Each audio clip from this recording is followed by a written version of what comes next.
Ada sebuah cerita tentang sekelompok peneliti yang ingin meneliti perilaku rusa. Mereka menyambangi Sobi, sebuah tempat di Denmark yang dulunya merupakan tambang batu bara, namun sekarang terbengkalai dan menjadi habitat rusa. Para peneliti mulai melacak keberadaan rusa dengan memasang kamera di sana. Akan tetapi rusa tidak muncul. Mereka pun mendatangi para pemburu rusa dan berbincang-bincang. Para pemburu bilang, rusa di sini sangat berbeda dengan rusa di tempat lain. Mereka sangat sadar akan keberadaan kami. Mereka merusak kebun-kebun kami dan pohon-pohon. Tidak ada satupun pohon di hutan ini yang tidak dirusaknya. Melihat banyak sekali intervensi yang terjadi, muncul kesadaran tentang rezim gangguan yang bekerja di ekosistem ini. Pohon, rusa, dan manusia tidak memiliki kesepakatan atas gangguan yang stabil. Mereka semua adalah aktor yang menjadi destruktif, menjadi pengganggu satu sama lain demi menemukan keseimbangan. Disturbance atau gangguan adalah sesuatu yang manusia lakukan terhadap alam yang berperan dalam restrukturisasi dinamika ekosistem. Meskipun dianggap sebagai transformasi yang tidak reflektif, disturbance adalah aspek yang deliberatif untuk memahami kapasitas ekosistem dalam mempertahankan kedudukannya. Cerita tersebut menggerakkan saya untuk menggarap penelitian yang berjudul Karakterisasi Sedimen Fluvial Resen Sungai Ciliwung dan interaksinya dengan sampah di kawasan pintu air Manggarai, Jakarta Pusat. Saya Syarifah Amira Satrio Putri dan berikut latar belakang penelitian saya. Sampah yang sudah menjadi objek inherent dengan identitas Sungai Ciliwung adalah disturbance tersebut. Meskipun dianggap sebagai disturbance dalam ekosistem pengendapan sungai, sampah ini juga menjadi aspek yang penting untuk mengukur kapasitas lanskap fluvial dalam mempertahankan rezim fluvialnya. Nah, dari permasalahan ini dibutuhkan penelitian lanjutan mengenai interaksi sampah dengan sedimen di lanskap sungai urban. Kawasan pintu air Manggarai adalah lokasi yang strategis disebabkan dia berada di percabangan sungai dan berada di lanskap urban di mana sampah sudah menjadi material yang tertransportasi. Berikut rumusan masalah dan tujuan penelitian. Jadi ada 3 aspek untuk tujuan penelitian. Pertama, karakteristik geomorfologi urban yang ada di lokasi penelitian. Lalu karakteristik sedimen dan karakteristik sedimen dan karakteristik sampah, dan yang terakhir interaksi sampah dengan sedimen. Manfaat penelitiannya adalah untuk membangun ruang diskursus keilmuan geologi yang lebih kritis dan lebih reflektif berkaitan dengan relevansinya dengan antroposen, lalu menyajikan pengetahuan yang relevan untuk keseharian masyarakat dan ruangnya, sehingga keilmuan geologi ini bisa dipahami dengan baik oleh semua orang dan inklusif. Kebaruan penelitian, sini saya mengacu dari penelitian Badio Padai dan Kumarde, Anthropogenic Impacts on the Morphology of the Hora River, Tripura, India. Di sini kita memiliki banyak kesamaan dan perbedaannya berada di lokasi penelitian, di mana lokasi penelitian ada di Manggarai sementara Badio Padai ada di Tripura, India. Variasi metode di mana penelitian ini menggunakan analisis sedimen dan geomorfologi, sementara Badio Padai fokus pada geomorfologi, dan proses antropogenik lebih berfokus pada dinamika dan peran sampah, sementara Badio Padai lebih fokus pada proses antropogenik yang fokusnya ke geomorfik. Batasan penelitian, pertama, lokasi penelitian hanya berada di kawasan pintu air Manggarai. Penelitian hanya mencakup karakter sedimentasi dan karakter geomorfologi. Lalu sampah yang menjadi objek adalah limbah padat, dan sampah memiliki skala ukuran terkecil 0,5 cm. Lokasi penelitian yaitu di kawasan pintu air Manggarai di Kecamatan Menteng, Kota Jakarta Pusat. Metode penelitian berikut adalah diagram alir saya. Diawali oleh penginderaan jauh lewat data citra satelit, kita akan mendapatkan peta lokasi penelitian, peta pola aliran sungai, peta bentuk lahan, dan peta kemiringan lereng. Selanjutnya kita akan lanjut ke studi lapangan, di mana yang pertama kita lakukan adalah identifikasi area pengendapan. Selanjutnya pengambilan sampel lapangan berupa metode coring. Berikut adalah pengolahan datanya, yaitu lewat granulometri dan identifikasi sampah. Kemudian data yang didapat adalah klasifikasi ukuran butir sedimen, klasifikasi sampah, dan peta lanskap antropogenik. Dari 3 data tersebut, maka kita dapat menentukan bagaimana interaksi karakteristik sedimen, karakteristik sampah, dan lanskap geomorfik sungai. Selanjutnya, tinjauan pustaka. Seperti yang kita tahu, geologi Jakarta merupakan dataran rendah di mana merupakan kipas aluvial dikarenakan adanya gradien lanskap yang cenderung mendatar. Nah, litologinya berupa kerikil dan perlapisan tertuanya berumur Eosen.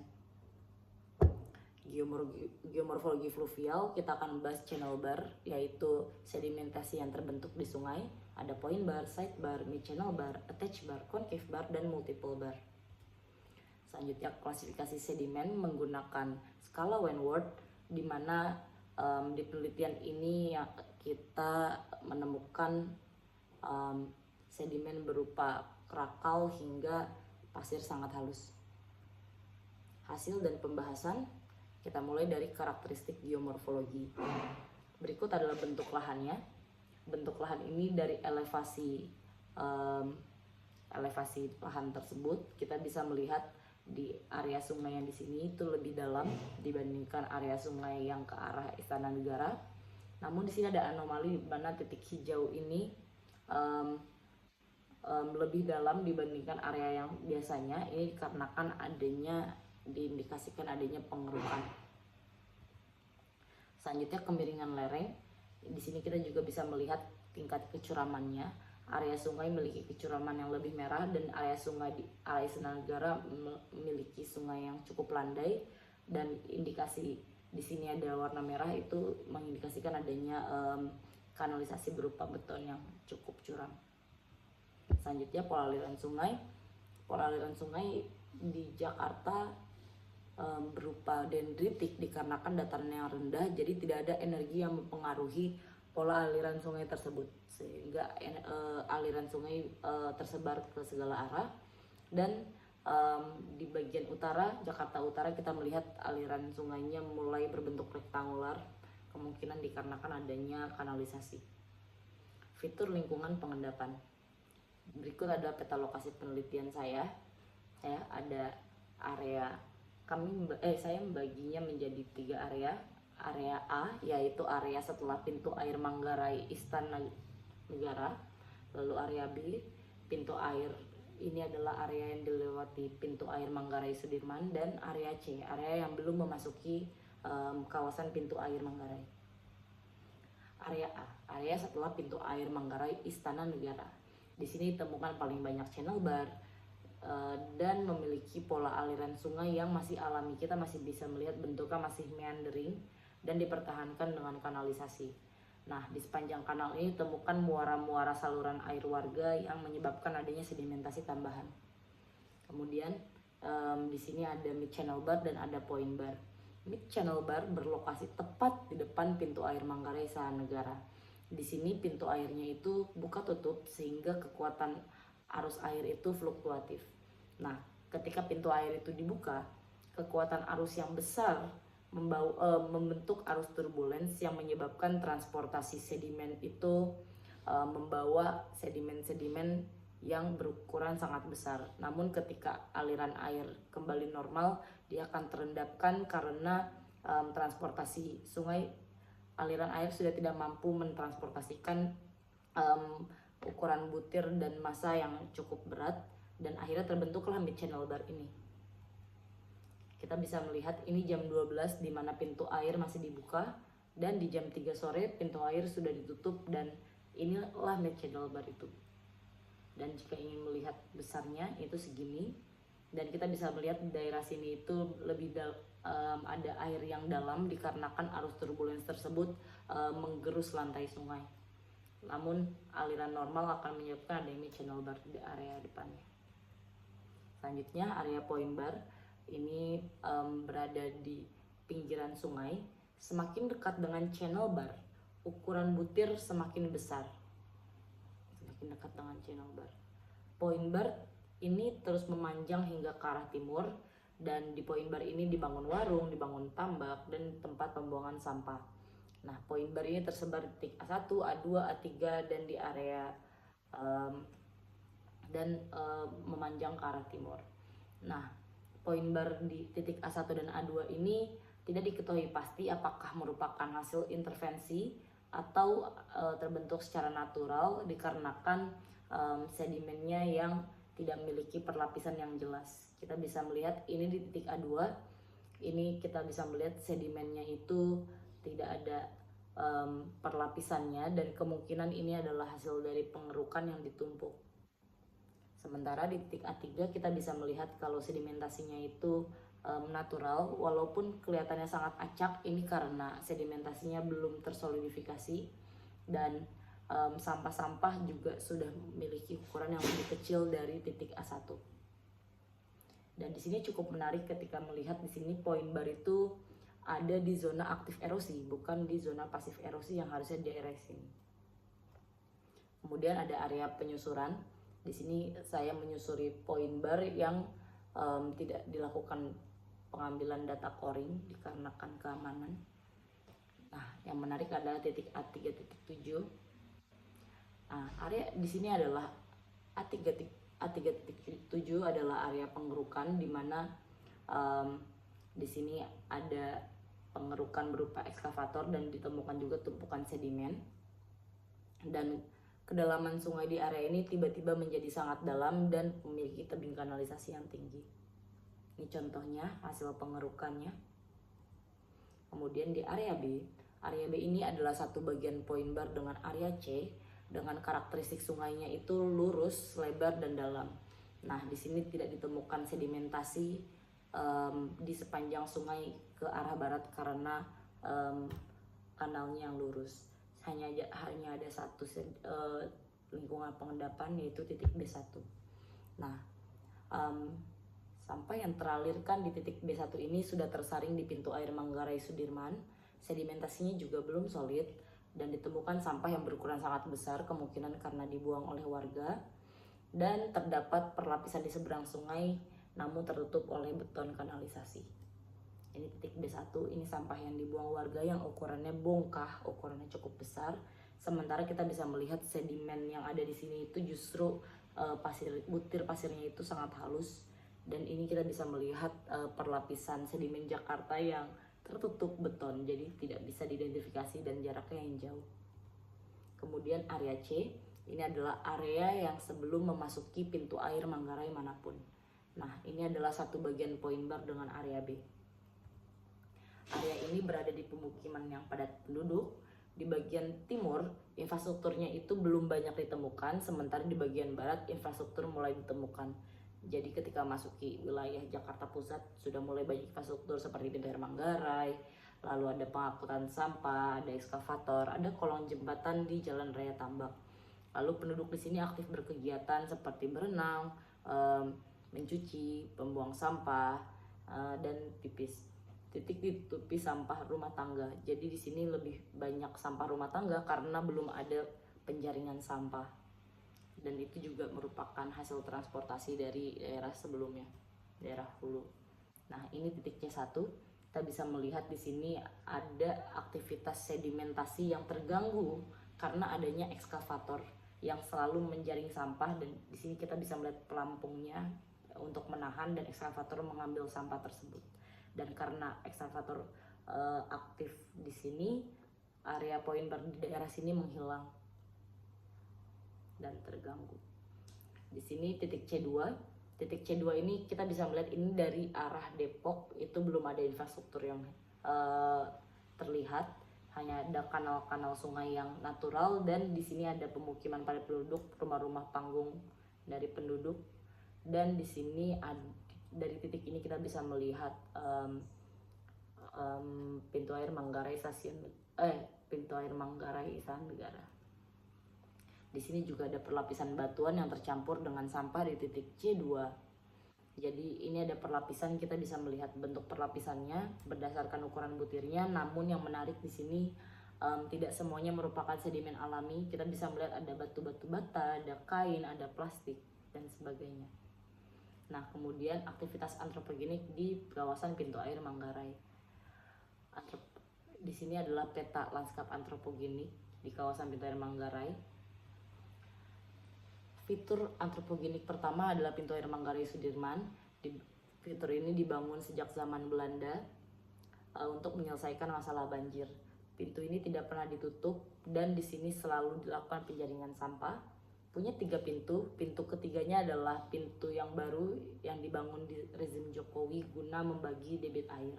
Nah, di sini ada aktivitas ekskavator yang menyebabkan gangguan sedimentasi point bar di area B dan C. Nih, ini yang baru. Ini penjaringan sampah lewat pelampung-pelampung dan pagar jeruji. Selanjutnya pintu air Manggarai Istana Negara. Nah, pintu air Manggarai Istana Negara ini aktif buka tutup dengan pertimbangan pertama untuk mengalirkan debit air dari Bogor, kedua menghindari banjir di pemukiman padat penduduk, lalu menghindari banjir di area Istana Negara, dan terakhir menghindari muka air sungai itu lebih rendah daripada muka air laut agar tidak terbentuk delta.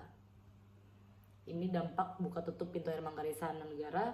Pertama, mid channel bar, dan kedua pendangkalan sungai.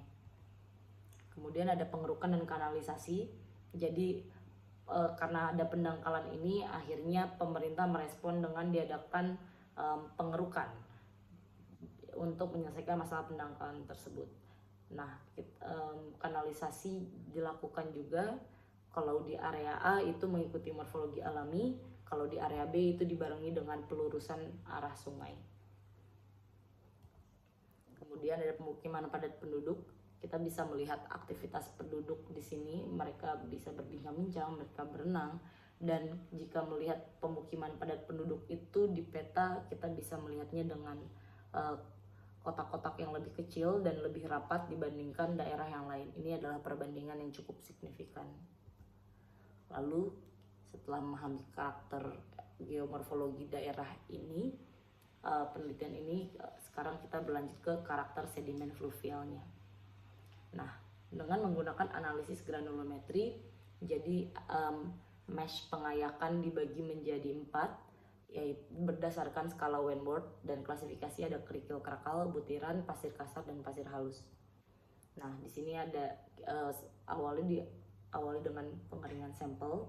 Nah, di A1 MC1 ini mengalami persentase pengurangan paling sedikit, sementara di C1 mengalami persentase pengurangan yang paling besar. Hal ini mengindikasikan kalau A1 MC1 ini memiliki ukuran butir yang cukup besar, dan di C1 memiliki ukuran butir yang lebih halus. Berikut ada sebaran berat sampel yang terjaring di mesh, dan yang setelah diolah berikut adalah persentase ukuran butir tiap sampel. Nah, setiap sampel ini kita bisa melihat kalau di A1 mid channel bar itu kerikil krakalnya yang punya persentase tertinggi, dan di B1 itu punya persentase pasir halus yang paling rendah, dan ini adalah klasifikasinya. Selanjutnya, apa indikasi C1 dan A1 dan B1 tersebut? Ini kalau yang A1 itu dikarenakan adanya pintu air buka tutup, dan yang di B1 kenapa pasirnya lebih halus karena sampah-sampah sudah dijaring di pintu air Manggarai Sudirman. Nah, selanjutnya identifikasi karakter sedimen dan sampah. Area A dengan ukuran butir pasir halus dan bongkah memiliki profil sampah yang berukuran krakal. Sangat banyak ditemukan yang berukuran krakal dengan sampah seperti genteng, batu bata, keramik, dan sebagainya. Ini sampahnya, profil sampahnya. Selanjutnya di area B dengan ukuran butir pasir sangat halus sampai pasir kasar, itu memiliki profil sampah yang juga berukuran besar, namun kemungkinan besar dibuang oleh warga, dan sampah yang agak kecil mungkin seperti serat, benang sintetis, dan lebih banyak sampah organik di dalam data coring. Ini sampah di daerah B. Lalu di area C itu memiliki pasir sangat halus sampai kerikil dengan profil sampah kebanyakan adalah sampah tekstil, sampah rumah tangga, dan banyak sekali temukan plastik karena belum ada penjaringan sampah dan belum ada pengangkutan sampah oleh ekskavator. Ini sampah di area C. Kemudian korelasi sampah ditemukan berkedalaman berdasarkan material pembentuknya. Jadi di sini kita bisa melihat area A1 mid channel bar, point bar, dan A2 itu memiliki jenis sampah yang lebih variatif dikarenakan di situ adanya buka tutup pintu air yang mentransportasikan sedimen-sedimen yang juga sampahnya variatif. Selanjutnya kita bisa melihat di A3 yang sudah lebih jauh dari pintu air Manggarai Istana Negara, itu sudah mulai hanya ada material-material yang tidak begitu variatif. Maksudnya sudah mulai berkurang variasinya dan sudah mulai mengecil juga ukuran butirnya. Selanjutnya di C1 dan C2 kita bisa melihat di sini sangat banyak plastik dikarenakan belum ada ekskavator yang aktif menjaring sampah. Lalu di area B1 itu hanya ada sampah organik dan sampah kering dan sedikit sampah tekstil dalam data coringnya. Nah, selanjutnya kita mulai masuk ke interaksi antara sungai, agregat sampah, dan sedimen. Jadi seperti yang kita tahu, aliran air mentransportasikan sedimen dan sampah secara bersamaan. Jadi tidak ada dampak perbedaan antara sedimen dan sampah di dalam aliran itu. Dan baik sampah maupun sedimen mereka semua sama-sama terendapkan berdasarkan ukuran butir dan massanya. Lalu endapan sampah ini tidak mengganggu ekosistem pengendapan sama sekali dan hanya menjadi suatu material baru di dalam pengendapan. Jadi sampah itu sebagai partikel sedimen. Nah, sampah ini sesuai dengan apa yang dikatakan oleh Zalesiewicz, kalau sampah ini tidak lain adalah material sedimen juga, dan ini berkaitan erat dengan pendekatan antroposen kalau objek geologi itu tidak lagi berfokus pada objek mati yang alami, tapi juga bisa hal-hal yang dipengaruhi oleh manusia. Lalu signifikasi peran manusia dalam perubahan alam ini menjadi penting dikarenakan posisi tawarnya juga sudah semakin kuat karena sudah banyak peristiwa-peristiwa yang terjadi secara sporadis. Kesimpulannya adalah pola aliran sungai Ciliwung memiliki pola dendritik. Kanal sungai di pintu air Manggarai berbentuk lurus, sementara di Manggarai Istana Negara mempertahankan bentuk aslinya. Sedimen di area A memiliki ukuran butir yang kasar yaitu kerakal, B itu ukuran butirnya pasir sangat halus, C itu ukuran butir didominasi oleh pasir halus. Dan interaksi antara agregat sampah dengan sedimen itu yaitu menjadi kesatuan utuh, menjadi bagian dari sedimentasi. Nah, jadi baik sampah maupun sedimen sama-sama terendapkan berdasarkan ukuran butirnya ketika arus tidak mampu lagi membawa material tersebut. Saran mungkin untuk analisis kimia dan diagenesis bisa dilakukan di penelitian selanjutnya. Lalu dibutuhkan integrasi metode yang lebih interdisipliner seperti mengikut sertakan antropologi atau arkeologi dan sosiologi untuk menjelaskan river behavior. Hal ini dikarenakan keilmuan geologi tidak memiliki bagasi metode yang cukup untuk menjelaskan proses-proses tersebut. Kemudian mungkin studi geologi ini bisa dikembangkan ke dialektika yang tidak kontraproduktif dengan realitas modern, di mana keadaan di lapangan itu tidak pernah dan tidak lagi steril dari aktivitas manusia. Dan bahasan bisa lebih difokuskan pada geomorfologi karena geomorfologi ini bisa diidentifikasi lebih detail di dalam peta yang urban karena punya identitas yang khas di dalam geomorfologi urban.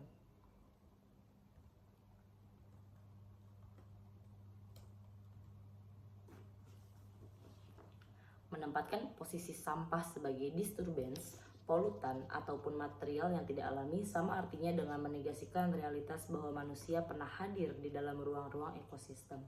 Geologi sebagai disiplin seharusnya bukan lagi menyingkirkan yang manusia dari alam, melainkan melihat peluang apakah gangguan ini dapat merekontekstualisasi sistem bumi yang lebih relevan, dekat dengan kita. Sampah hanyalah satu peristiwa, masih banyak lagi rangkaian peristiwa yang akan muncul yang membuat kepala kita bermuara di satu kesimpulan, yaitu antroposen. Terima kasih atas perhatiannya.